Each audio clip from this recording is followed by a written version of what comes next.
Here's our last topic on the time value of money, and that is amortization.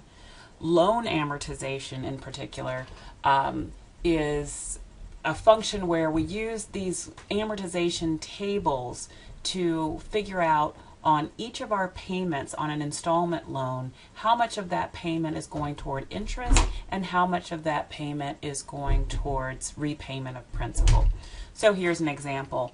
We're going to put together an amortization schedule for a $1,000 4% loan that has 3 equal payments. So we'll put that in our calculator because the first thing we have to do is figure out the amount of those 3 equal payments. So N is 3, the interest rate is 4, the present value, actually, if it were me, I would say the present value is a positive $1,000 because I'm borrowing the money, so that's going to be a cash inflow to me. But either way will be fine as long as you understand why present value has one sign and the payment has another. The future value is 0 because we're going to pay off this loan at the end of the series of payments. So we compute the payment and we get a payment of $360.35. Now, I'm going to go ahead and put this in my calculator because we can let the calculator do the work as far as creating this amortization schedule. So what we're showing you in the slides is how to calculate it by hand, and that's an important skill to have.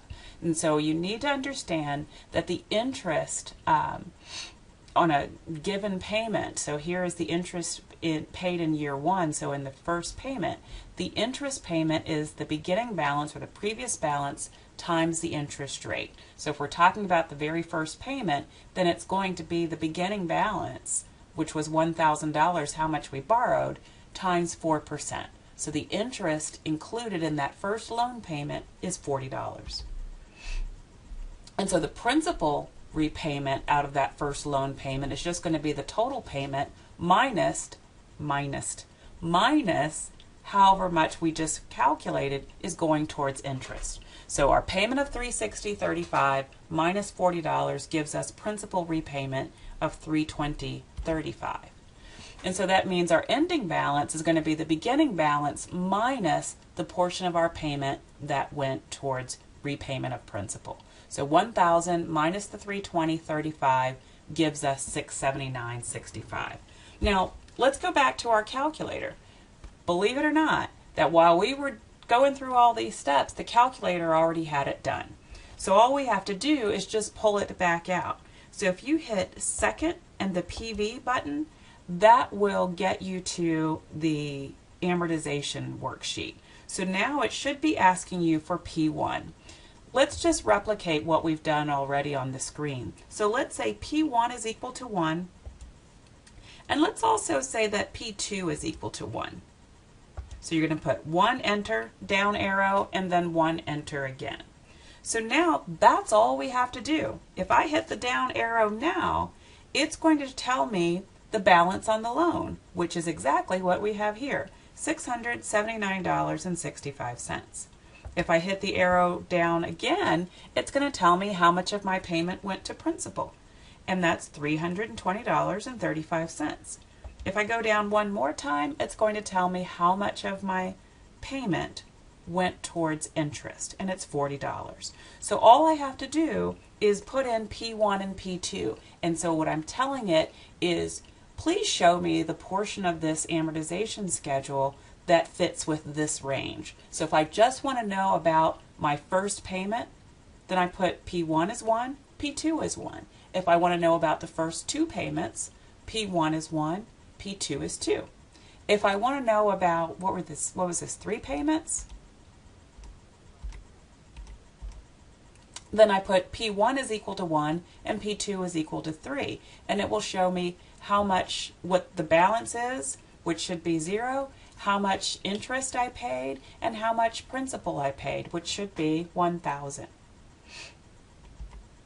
So now you see we've walked through how to do it kind of manually and how to do it in the calculator. So now if we wanted to write it all out, this is the complete amortization schedule for this particular loan. So the beginning balance is the same as the ending balance for the prior period. So you just keep carrying that down and then figure out how much of each payment went towards interest, how much went towards principal, subtract beginning minus the principal payment to get the ending balance, and of course the payments stay the same. So our interest paid declines with each payment. And so what does that mean towards taxes? Well, remember, our interest payments are tax deductible, certain interest payments, not credit cards.